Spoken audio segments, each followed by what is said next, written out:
Welcome to the video for subjects and sources. Deciding what you're going to put on your art quilt and finding inspiration to create it. Deciding what subject you want to make into an art quilt relies on what you like and what you're interested in. Spend some time reflecting on images that you surround yourself with and what makes you feel. You will be more connected to what you are creating when the subject speaks to you. The subject is what you'll be representing in your art quilt and how you interpret it. Any subject can be represented through various interpretive methods, such as realistic or abstract. Your subject choice should represent you and your view of the world. It's from this personal foundation that the emotional aspect of art quilts, show through. The major subjects artists typically choose to express through their art are landscape, portrait, human or animal, figurative, still life, genre, such as historical depictions or subjects that tell a story, or even imaginative, like fantasy creatures. Which of these subject areas immediately inspire you? Can you envision yourself creating an art quilt of a scenic vista in your hometown? Perhaps a portrait of your favorite pet? Or are you fascinated with mythology? Your passions should drive your subject choices. On the flip side, don't make this too complicated or overthink it either. If you love orchids, make an art quilt with orchid flowers as the subject. Don't limit yourself though. Start by making a list of subjects you're interested in and that you might enjoy making into an art quilt. My art quilt list, for example, has angels and demons, pigs, fruits and vegetables, carousels, curious creatures. It can continue. So let's take a closer look at some of the subject categories. Landscape. Landscapes, ocean, mountains, desert, forest, bodies of water, city skylines, downtown scenes. The world around us is diverse and visually interesting. I have a river near my home and I love to walk along the river and observe the large rocks, the moss, the mushrooms on the forest floor, and the patterns of water movement as it flows. Any of those can easily become a subject choice. If landscapes are appealing to you, take a walk with your camera or phone and begin to observe your world from different perspectives. Lay on the ground in a city park and photograph what a squirrel might see, for example. Human portrait. People are important in our life. The personality of people, especially facial expressions and emotions conveyed, have long been a favorite subject for artists. Capturing a portrait of a special person, such as someone in your family, a dear friend, or a unique person you encounter during your daily adventures, can all become a subject you use to create an art quilt. Please be aware that the etiquette for taking a photograph of a person, especially a stranger, is to ask for their permission before you do so. Animal portrait. The animal world is incredibly diverse.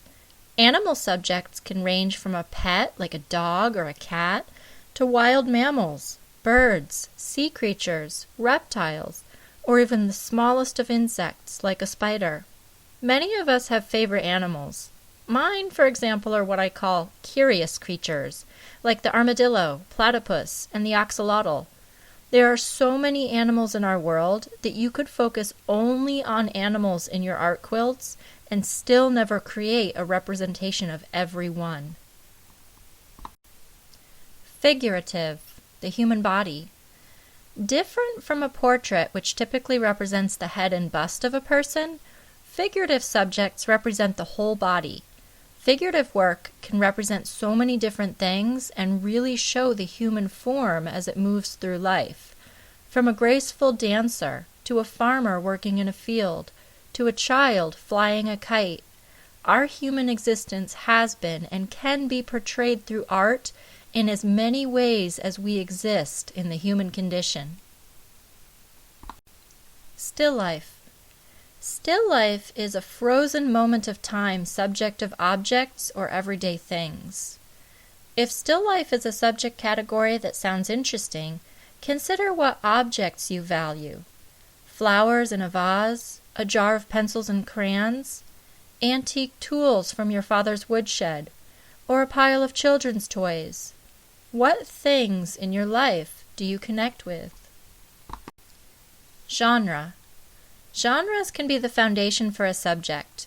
By genre, I mean any of a specific slant of subject, such as religious, historical, storytelling, or pictorial. While any type of subject can be a genre, here I'm categorizing genre as what we might call a scene, a depiction of a historical event, a political statement, characters from a story or fable, or a religious representation. Imaginative. Magical, mystical, or mythological subjects are often a favorite. Fantasy creatures like unicorns, mermaids, or dragons are great subjects, especially if you have the creative motivation to draw your own fresh version. Where do all those ideas come from? What's the next step in deciding what landscape quilt to begin, or whose portrait to create?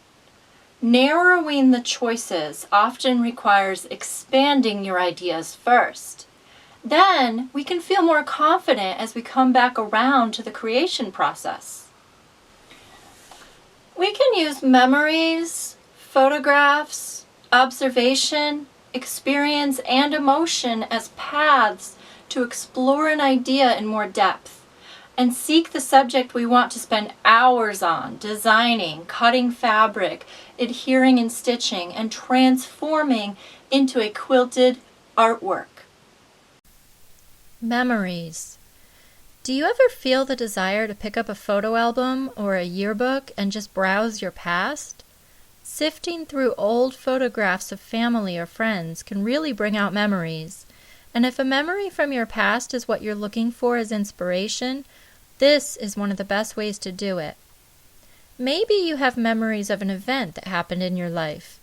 Look at news online from major world events, or go to your public library and browse newspapers and magazines from years ago. While you might not be motivated by an exact photograph or a part of your personal history, revisiting memories might encourage you to look at something with a fresh perspective and lead you on a new path.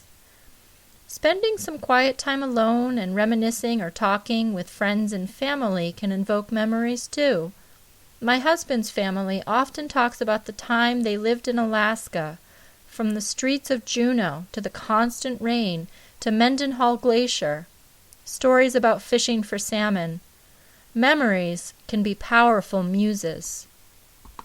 Photographs and images.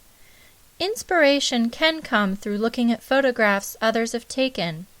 Now's the time to go on Pinterest, scroll through your favorite topics on Instagram, or join groups that focus on subjects you're interested in. Use other people's points of views to motivate you to explore more. Spend an hour just looking. No saving, no downloading, just looking. For more thoughts on using photographs as reference, check out my podcast, The Platypus Problem. Okay, let's look at a topic. Why doesn't the United States use the metric system? Let's go on Google. Remember, no saving. Search for metric versus imperial. No, just measurement. Now scroll Google Images. Look at all the ways things can be measured. Look at what can be measured. How many ways do we use measurement in our daily lives? How do exact measurements benefit humanity? Concepts of precision, of calculation come to mind as we scroll through. Weight, volume, distance, time, length, temperature. All of these things can be measured. This inspirational experiment can take us in so many different directions. I'm drawn to how we measure ingredients during cooking, so I can refine my keywords a little more. Measuring ingredients. And here's my gold mine. Now I'm seeing photographs of measuring cups, of flour, of liquids. Still no saving. And here's where my mind says to me, lemon meringue pie. Now it's personal. It's my mother's favorite. This is the point I can pull away and grab the sketchbook to start outlining my own images of lemons and the beautiful slightly browned meringue. Observation. A familiar tool for artists is observation. Imagine a Renaissance artist looking at a subject for hours, examining every small detail in order to faithfully capture the image in paint. Artists often draw from observation. To be inspired through observation, observe carefully. Think of the adage, slow down and smell the roses. As you travel through life, slow down and observe life around you. Be mindful. Look and notice without evaluating or judging. In a city or a town, step outside, walk down the street, and find a comfortable place to sit. Watch people as they walk by. Look at the buildings, the activity, and the environment. Are you in the country? Walk down your country road and stop when you see a farm, an animal, or a patch of plants that catch your eye. Look carefully at the details.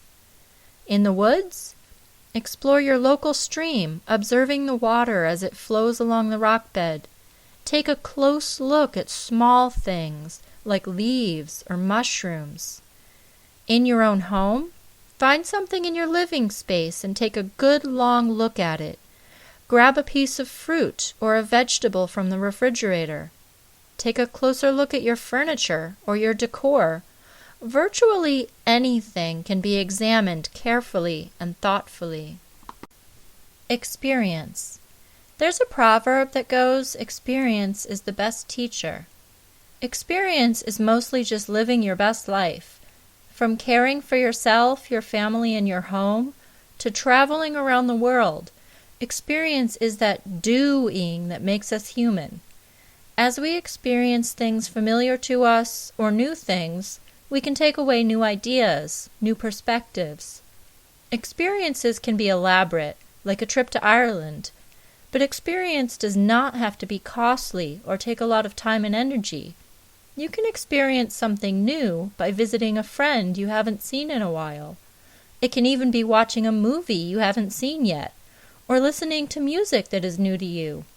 Try taking a class about anything, not just quilting. Even do something you've never done before, like cooking a dish you've never made or trying food you've never had.